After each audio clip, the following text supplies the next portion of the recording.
Hello and welcome back to the YouTube channel freaky physics. तो आज हम लोग स्टार्ट करने वाले हैं क्लास 7th का चैप्टर लाइट। ओके, सो चैप्टर लाइट स्टार्ट करने से पहले मैं आपको एक बार याद दिलाना चाहती हूँ, हम लोगों ने क्लास 6 के अंदर चैप्टर लाइट को एक बार पढ़ा था, जहाँ पे उसका टॉपिक था light, shadows and reflection, right. वहाँ पे हम लोगों ने कैसे स्टार्ट किया था, क्विक ओवरव्यू ले लेते हैं फटाफट से। वहाँ हम लोगों ने कहा था light is a form of energy that produces sensation of site. Don't worry, मैं तेज नहीं बोल रही हूँ, तेज बोल भी रही हूँ तो भी यहाँ पे बोर्ड पे लिखा हुआ है, so don't worry about it, everything is written on the board. So light is a form of energy that produces sensation of sight. तो हम लोगों ने लाइट के बारे में वहां पर ये पढ़ा था। देन हम लोगों ने पढ़े थे ऑब्जेक्ट्स का क्लासिफिकेशन, ल्यूमिनस और नॉन ल्यूमिनस ऑब्जेक्ट्स। तो ल्यूमिनस ऑब्जेक्ट्स जो अपनी ओन लाइट एमिट करते हैं, एंड नॉन ल्यूमिनस ऑब्जेक्ट्स जो कि दूसरों की लाइट को रिफ्लेक्ट करते हैं, राइट। अच्छा, इतना करने के बाद हम लोगों ने natural luminous objects and natural non luminous objects, artificial luminous objects and artificial non luminous objects के बारे में डिस्कस किया था।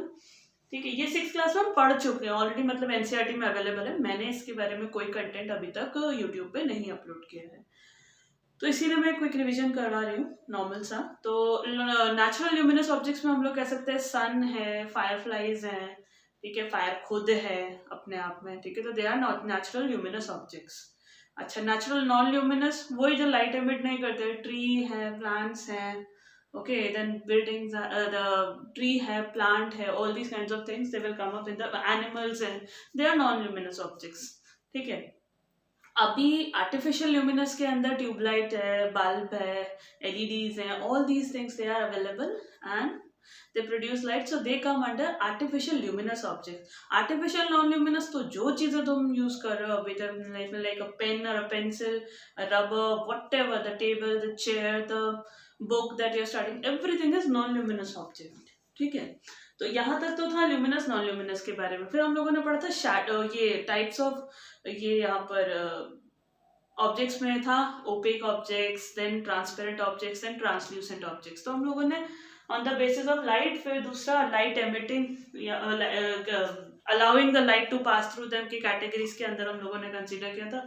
तो वहां पर था कि opaque object which does not allow light to pass through them, बहुत अच्छी शैडो कास्ट करता है वो। जैसे नॉर्मल सी मैं एक एग्जांपल दूं तो see my hand is an opaque object, it is casting a shadow on the board, ठीक है। तो ऐसे ऑब्जेक्ट्स जो कि लाइट को टोटली ब्लॉक करते हैं, मतलब लाइट उनसे पास नहीं हो सकती। जितना पोर्शन आपको यहाँ ब्लैक दिख रहा है उतने में लाइट नहीं है, ठीक है, इसीलिए वो ब्लैक है। अगर वहाँ लाइट होती तो वहाँ ऐसा व्हाइट दिखता, why it would have casted a shadow, ठीक है। तो शैडो और ओपेक ऑब्जेक्ट का सिंपल रिलेशन इतना सही है कि opaque object best shadow cast करता है, क्यों? क्योंकि वो टोटली लाइट को ब्लॉक करके रखता है। ट्रांसल्यूसेंट की हम लोग बात करें तो एक फेडेड शैडो कास्ट करता है, कास्ट करता है, एक फेडेड शैडो कास्ट करता है, ठीक है। एंड ओपेक ऑब्जेक्ट आपका एक प्रॉपर, ठीक है, शार्प शैडो कास्ट करता है। और अगर हम ट्रांसल्यूसेंट की बात करें तो वो शैडो उसको कास्ट नहीं करता, क्योंकि वो लाइट्स को ब्लॉक ही नहीं करता, तो वो अलाउ करता है लाइट्स को पास करने के लिए। ट्रांसल्यूसेंट कुछ अलाउ करेगा, कुछ को नहीं करेगा, तो वो फेडेड शैडो कास्ट करेगा, ठीक है। तो इतना हम लोगों ने वहां पे पढ़ लिया था। फिर हम लोगों ने रिफ्लेक्शन के बारे में थोड़ा बहुत पढ़ा था कि when light falls on a surface, it is reflected back in the same medium. This phenomenon is called reflection of light. तो ये हम लोग वहां पे पढ़ चुके हैं, और इसके अंदर हम लोगों ने प्लेन मिरर देखा था वहां पे, right, reflection of light through a plane mirror, ठीक है। तो वहां पे इमेज कैसी बनेगी, like characteristics of the image form by plane mirror, तो वो भी हम लोग डिस्कस करते हैं, ठीक है। तो यहाँ पर एक बार फिर से वहीं से कैरी फॉरवर्ड करके चीजें आगे आई हैं। तो आपको एक बार क्विक रिवीजन कर लेते हैं हम दोबारा से कि light is a form of energy that produces sensation of site, ठीक है। तो whenever light falls on an object, light rays अगर किसी ऑब्जेक्ट पे आएंगे और फिर हमारी आईज में एंटर होगी तो we will be able to see that object, ठीक है, light rays entering the eye, okay. अभी यहाँ पर इस चीज को नोटिस करो कि अगर किसी ऑब्जेक्ट पे लाइट रेज पड़ रही है और वो तुम्हारी आंखों में नहीं जा रही है, ठीक है, तो तुम्हें वो ऑब्जेक्ट दिखाई नहीं देगा, ओके। इस चीज का ध्यान रखना। बहुत सिंपल सा एक एग्जांपल लेके दिखाते हैं। चलिए, मेरा ये पूरा हाथ है, ठीक है, इस पे यहाँ लाइट रेज पड़ रही है, यहाँ भी लाइट रेज पड़ रही है, लेकिन यहाँ से जो लाइट रेज पड़ के रिफ्लेक्ट हो रही है, ठीक है, वो मुझे दिखाई दे रही है लेकिन आपकी आंखों में नहीं जा रही है, इसलिए आपको मेरे हाथ का पीछे वाला हिस्सा नहीं दिखाई दे रहा है। अगर मैं इसे ऐसे टर्न कर लूँ तो अब जो लाइट रेज इस पे पड़ रही है वो they are entering into your eyes and that is why you are able to see this particular portion. Okay, so किसी भी ऑब्जेक्ट को आप तभी देख पाओगे जब उसके ऊपर पड़ रही लाइट रेज रिफ्लेक्ट होके आपकी आंखों में जाए। ठीक है, और जितने पोर्शन से रिफ्लेक्ट होकर लाइट आपकी आंखों में जा रही है आप उतना पोर्शन देख पाओगे। ओके, तो इसके लिए भी बहुत सिंपल सा स्टेटमेंट है। कभी कोई तुमसे वैसे ही पूछ ले, ठीक है, किसी को ऐसी मतलब मन हो रहा है चलो चलो खेलते हैं, तो उसने पूछ लिया कि why we are able to see an object, तो आप कह सकते हो we are able to see any object when light rays falling on it reflects in, ठीक है, रिफ्लेक्ट्स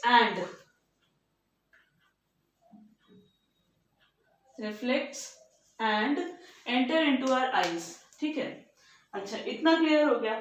अभी यहां से ना दो चीजें निकल रही हैं, ठीक है, दो चीजें। दो कैसे?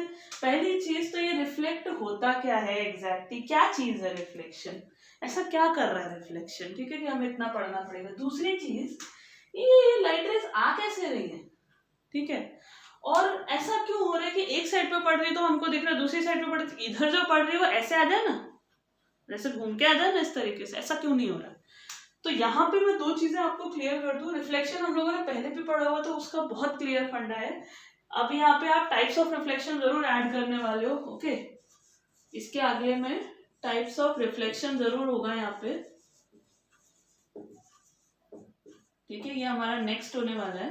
मैं पहले ही क्लियर कर दूं इसको, इसके बाद अभी जो हम नेक्स्ट पढ़ेंगे अभी 2 मिनट थोड़ी देर बाद ही, कि टाइप्स ऑफ रिफ्लेक्शन पढ़ने वाले हैं। तो रिफ्लेक्शन तो हमें पता है कि लाइट किसी ऑब्जेक्ट पे से आती है, ठीक है, उसको स्ट्राइक करती है और फिर बाउंस बैक हो जाती है। ठीक है, अब यहां पर एक छोटी सी चीज है, bounce back in the same medium. Same medium का मतलब ये है कि बहुत चीजें बात है। मान लो ये कोई रूम है, ठीक है, ये तुम्हारा खुद का रूम है, ठीक, वहां पे कोई बुक ऐसे रखी हुई है, किसी विंडो से यहाँ से लाइट रेज आ रही है, ठीक है, मान लो किसी विंडो से यहाँ से लाइट रेज आ रही है, ये लाइट रेज यहाँ पे पड़ रही है इस बुक के ऊपर and you are able to see that. तो जो रूम है उसका मीडियम क्या है? एयर। हम सब एयर मीडियम में ही है इस वक्त, राइट। तो रूम का मीडियम एयर है, लाइट आई एयर मीडियम में और एयर मीडियम में ही इस पे टकरा गई और एयर मीडियम में ही रिफ्लेक्ट होकर चली गई हमारी आंखों में लगने के लिए, राइट। तो इस रूम का मीडियम क्या है? एयर।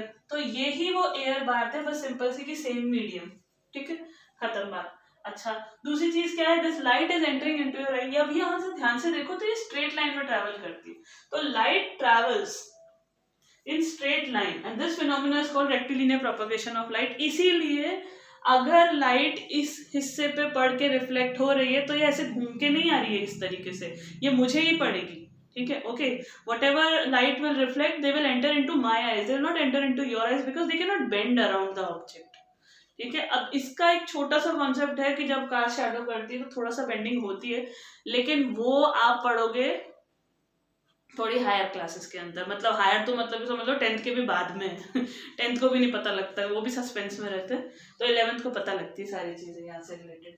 ओके, अच्छा इतना पार्ट अगर समझ में आ गया है तो अब हम आगे बढ़ने की कष्ट करेंगे, ठीक है।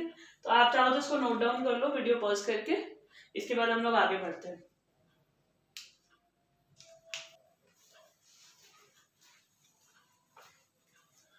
तो जी अब हम अगली बात करेंगे रिफ्लेक्शन के बारे में, ठीक है। अब रिफ्लेक्शन ऑफ लाइट, ठीक है, उसको थोड़ा सा डिटेल मैंने अभी भी कहा था कि टाइप्स ऑफ रिफ्लेक्शन हम लोग देखने वाले हैं, तो वही है टाइप्स ऑफ रिफ्लेक्शन। ये भी कोई बहुत बड़ी चीज नहीं है, बहुत इजी इजी चीजें हैं इसके अंदर, अब तुम देखते जाओ उसको फटाफट से। बस की टाइप्स ऑफ रिफ्लेक्शन, ठीक, रिफ्लेक्शन हमें पता ही क्या होता है, ठीक, तो 4 बार भी याद कर लोगे तो भी वही डेफिनेशन है।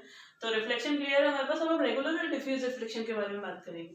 तो 2 टाइप के रिफ्लेक्शन होते हैं, एक होता है रेगुलर रिफ्लेक्शन और दूसरा होता है डिफ्यूज रिफ्लेक्शन, ठीक है। ये किस बेसिस पे डिसाइड किया आपने रेगुलर है या डिफ्यूज रिफ्लेक्शन है?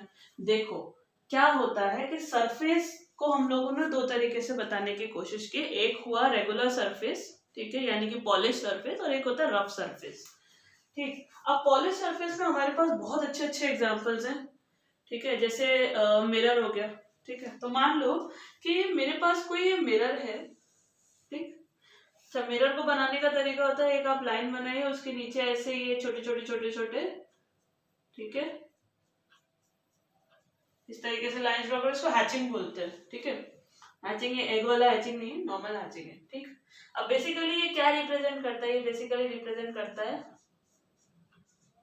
Polished side, polished side of mirror. Okay, इसको बोलते हैं polish side of mirror.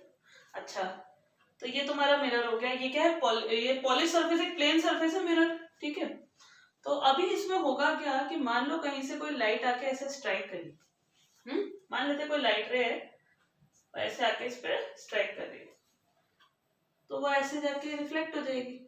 Simple है ना, कितना इजी है। नहीं, इतनी सी कहानी नहीं है, आगे सुनो। मान लो ऐसी बहुत सारी रेज हैं जो आके इस पे स्ट्राइक कर गई।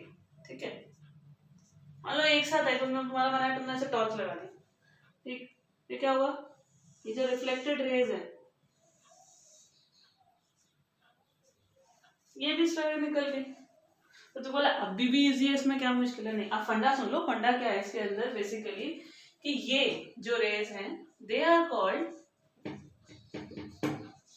रुक जा, इंसिडेंट रेज। ठीक है, इनको बोलते हो इंसिडेंट रेज, और ये जो रेज होती है इन्हें बोलते हो तुम रिफ्लेक्टेड रेज। क्या बोलते हो, रिफ्लेक्टेड रेज। अच्छा, अब यहीं से सारी की सारी डेफिनेशन निकल के आती है कि in regular reflection, okay, the reflecting surface is plain or polished in which the reflected rays are parallel. Simple, खत्म। ठीक है, कि रेगुलर रिफ्लेक्शन के अंदर क्या होता है, the type of reflection in which the reflected rays are parallel. तो अगर आपकी इच्छा है तो हम यहाँ लिख देते हैं, इसको थोड़ा सा साइड में कर लेते हैं दोनों चीजों को। ठीक है, ये तो समझाने की बात थी, यहाँ लिख देते हैं। ये हो गई आपकी रिफ्लेक्टेड रेज। ठीक है, और ये हो गई आपकी, गंदा मेंशनिंग है, इंसिडेंट रेज। ठीक है, तो the type of reflection in which the reflected rays are parallel। ठीक है, उसको बोलते हो रेगुलर रिफ्लेक्शन। तो अब तुम सोच रहे देखो कि डिफ्यूज रिफ्लेक्शन, अच्छा डिफ्यूज रिफ्लेक्शन का एक नाम और है, डिफ्यूज रिफ्लेक्शन का एक नाम और है, इसको हम इररेगुलर रिफ्लेक्शन के नाम से भी जानते हैं, इररेगुलर रिफ्लेक्शन। तो कई बार आप रेगुलर और इरेगुलर में कंफ्यूज हो जाते हो, तो ये है डिफ्यूज या फिर इररेगुलर रिफ्लेक्शन। अच्छा, तो ये करता क्या है, देखो जैसे ये है ना प्लेन, इसको हम पता है क्या है, इसको हम प्लेन सरफेस भी बुला लेते हैं। ठीक है, इसको हम प्लेन भी बुला लेते हैं, इसको हम रेगुलर भी बुला लेते हैं। ठीक है, इसको हम पॉलिश्ड भी बुला लेते। तो तुम समझ जाना कि तुम्हें अगर प्लेन, रेगुलर, पॉलिश ऐसे कोई वर्ड्स यूज कर रहा है एग्जाम के अंदर, तो सीधी सीधी बात है कि तुमसे रेगुलर रिफ्लेक्शन, रेगुलर सरफेस की बात हो रही है या फिर किसी मिरर की बात हो रही है। सिंपल सी बात है। अभी मिरर प्लेन होगा या नहीं ये नहीं पता। ठीक है, तुमको अगर प्लेन बोला है तो फिर प्लेन ही होगा, लेकिन अगर रेगुलर या पॉलिश सरफेस बोला है तो मान मत लेना कि ये प्लेन है। तो सिंपल मत ये समझो कि लुकिंग मिरर है, नहीं, ऐसा सरफेस भी रेगुलर होता है, बिकॉज स्मूथ तो है ना, स्मूथ तो है ना, ये भी स्मूथ सरफेस तो है ना, पर प्लेन नहीं है। ठीक है, ये प्लेन है, ये प्लेन नहीं है। Okay, this is not plane, this is not plane, याद रहे।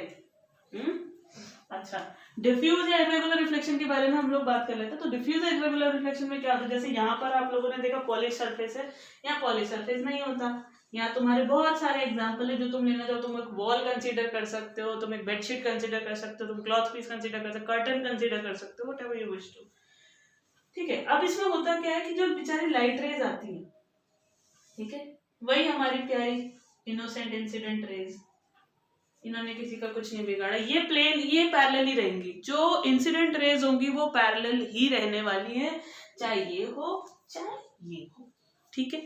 अच्छा, जो रिफ्लेक्टेड रेज होती हैं वो बेचारी अपने अपने एंगल पे रिफ्लेक्ट होने की वजह से एक दूसरे से टकरा जाती हैं,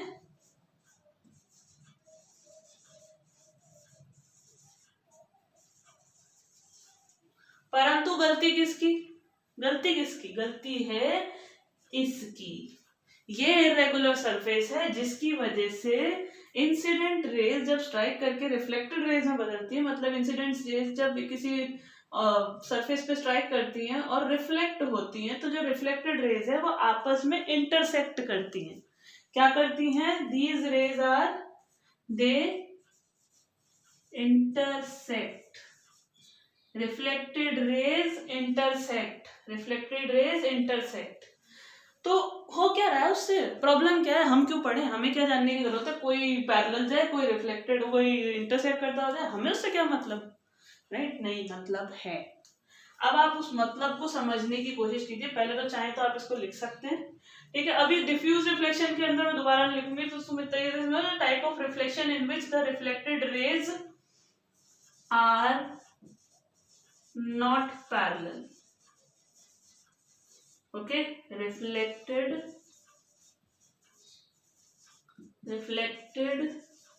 rays are not parallel. यहीं से लिख सकते हो, the type of reflection in which the reflected rays are parallel in regular reflection, are not parallel in diffuse reflection. Simple. अच्छा, हमें इससे क्या लेना देना, हमको क्या मतलब, हमें क्या करना भाई, कोई आए पैरेलल कोई जाए इंटरसेक्टिंग, क्या मतलब, नहीं मतलब है। अब समझो इस चीज को कि ये जो हम इतने आराम से अपने आसपास की जो प्रकृति है इसको देखने का आनंद ले रहे हैं, उसका कारण है ये डिफ्यूज रिफ्लेक्शन।